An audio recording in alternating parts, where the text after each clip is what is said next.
Sebelum melanjutkan, jangan lupa subscribe dulu. Terima kasih. Bab 41, akhirnya, keadaan telah berbalik. Mu Tangsue mulai menangis terseduh-seduh begitu sampai di kantor. Adegan itu begitu mengharukan sehingga siapapun yang melihatnya pasti akan merasa sakit hati. Namun, guru kelasnya tidak mempercayainya. Tangsue, kamu tidak perlu menangis terburu-buru. Katakan padaku, apa maksud foto-foto itu? Guru, saya dijebak, adik saya berpura-pura menjadi saya dan memajang foto-foto itu, menyebabkan semua orang salah paham. Dia masih membela kebohongannya. Guru, Anda tahu saya selalu menghormati saudara perempuan saya, tapi saya sama sekali tidak ada hubungannya dengan itu, saya tidak bersalah. Mu Tangsue bahkan mulai batuk saat mencoba menjelaskan, seolah takut orang lain tidak menyadari tubuhnya yang lemah. Bagaimanapun juga, guru itu tersenyum tipis, Tangsue. Ketika kamu pingsan dan dikirim ke rumah sakit, aku mendengar apa yang kamu katakan kepada ibumu. Mu Tangsue tercengang, tetapi segera ingat bahwa dia sedang berbaring di tempat tidur, menyalahkan Mu Qiki karena memukul kepalanya. Wajahnya merona merah, dan dia hanya bisa menundukkan kepalanya, tidak mampu mengatakan apapun lagi. Sekalipun aku tidak tahu mengapa kamu memperlakukan adikmu seperti itu, aku tetap harus bertemu orang tuamu. Mendengar perkataan itu, Mu Tangsue langsung meraih lengan guru itu dan memohon, Guru, aku mohon, jangan beritahu orang tuaku, aku akan minta maaf pada kakakku, aku akan memohon ampun padanya, tolong, jangan panggil orang tuaku. Itu tidak akan berhasil. Perilakumu sudah melampaui batas dan orang tuamu harus diberitahu, kata guru itu dengan tegas. Guru, Anda hanya akan menyakiti adikku jika Anda melakukan itu. Apakah Anda tidak tahu bahwa adikku adalah seorang pembunuh? Putus asa, Mu Tangsue tiba-tiba mengungkapkan hal itu kepada guru. Akan tetapi, guru itu sama sekali tidak terkejut karena dia telah mendengarnya dari Mu Qiki. Meski begitu, dia tidak menyangka Mu Tangsue bisa begitu kejam meskipun usianya masih muda, dia telah meremehkan kecerdasan dan kemampuan anak-anak zaman sekarang. Setelah jeda sejenak, guru itu menyuruh Mu Qiki datang ke kantor seperti yang diharapkannya.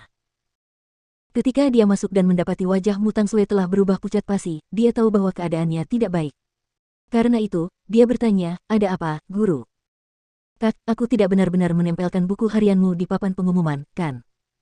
Kau hanya menggunakan aku sebagai kambing hitam, jadi kau berpura-pura menjadi aku dan menunjukkannya pada mereka, kan? Mu Tangsue berkata cepat. Perkataannya tidak mengandung pertanyaan atau permintaan maaf, tetapi sangat sombong. Itu sungguh menjijikkan. Tidak mungkin, itu kamu, jawab Mu Qiki. Kak, apa kamu tidak takut kalau aku akan bercerita tentang nenek? Kau menuduhku melakukan pembunuhan. Mu Qiki mencibir pada Mu Tangsue, menoleh ke arahnya dan menatapnya sedingin mungkin. Tolong, beritahu semua orang. Menurutmu siapa yang akan dipercayai semua orang sekarang? Ayah dan ibu bilang itu kamu. Kamu tidak punya bukti, dan mereka juga tidak punya. Wajar saja kalau aku bilang kamu yang menjebakku. Lagi pula, Mu Qiki kemudian mulai mendekati Mu Tangsue dengan setiap langkah, menatapnya dengan kejam. Jika kau mengungkapkan fakta bahwa seorang putri dari keluargamu telah membunuh neneknya sendiri, apakah kau pikir ayahmu akan mengampunimu ketika saham keluargamu jatuh ke titik terendah? Kau akan menjadi orang kedua yang tidak diakui ketika itu terjadi.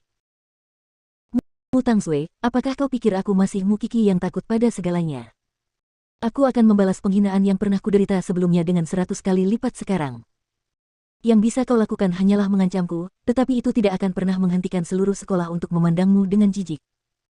Mu Tangsue terhuyung mundur beberapa langkah, dipaksa ke sudut oleh Mu Qiki.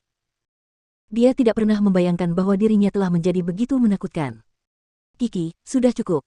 Guru itu memperingatkannya dengan lembut. Sedangkan untukmu, Tangsue, aku ingin bertemu orang tuamu sore ini. Karena Mu Qiki kebal terhadap ancamannya, kaki Mu Tangsue menjadi lemas, dia tidak akan pernah bisa membiarkan keluargamu mengetahui bagaimana sebenarnya perilakunya di sekolah.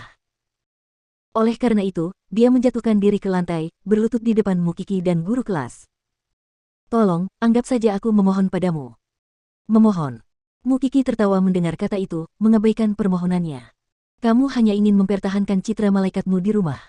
Tapi mengapa aku harus membantumu? Aku benar-benar berharap kamu tidak diakui. Setelah mengucapkan kata-kata itu, Mu Qiki meninggalkan kantor sementara guru membantu Mu Tangsue berdiri. Dia tentu tidak sanggup membiarkan gadis itu pingsan lagi. Tangsue, bukan berarti aku menginginkan ini, tapi apa yang telah kau lakukan sangat parah dan itulah sebabnya aku harus menemui orang tuamu. Sedangkan kau harus meminta maaf kepada Mu Qiki di depan seluruh sekolah. Mungkin itu satu-satunya cara agar semua orang bisa memaafkanmu. Tidak ada yang lebih penting daripada menyadari bahwa kau salah dan berubah. Wajah Mu Tangsue berubah muram. Sepertinya orang tuanya pasti akan dipanggil. Tetapi bagaimana caranya meyakinkan mamamu bahwa Mu Qi telah menjebaknya? Baiklah, itu saja. Kembalilah ke kelas, tapi kamu bisa memberitahuku jika kamu butuh bantuan. Mu Tangsue kembali ke kelas, tetapi seolah-olah rohnya telah meninggalkan tubuhnya. Tapi, siapakah yang akan mendekatinya? Dia adalah orang yang akan melemparkan saudara perempuannya ke dalam lubang, sedangkan teman-teman sekelasnya bahkan tidak ada yang punya hubungan darah dengannya.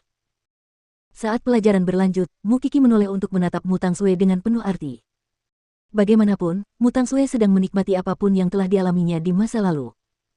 Keadaan akhirnya berbalik.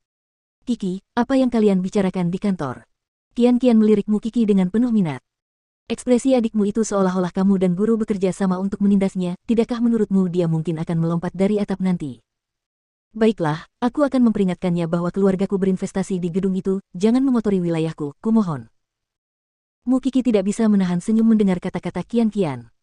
Kamu dan mulutmu itu, tetap saja, dia berlutut dan memohon padaku tadi, tapi aku tidak menurutinya. Siapapun yang menuruti kemauan orang seperti itu pasti tidak waras, Qian memutar matanya. Untungnya, semua orang akan segera lulus, atau Iten akan memarahinya. Mu Tangsue menoleh ke arah Mu Tangsue lagi tetapi tidak berkata apa-apa.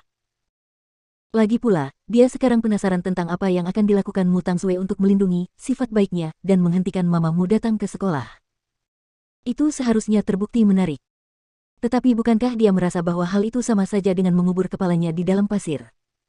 Sekarang setelah topeng kebaikan palsunya telah terkoyak, mengapa dia tidak bisa menunjukkan warna aslinya? Namun itu bukan urusannya.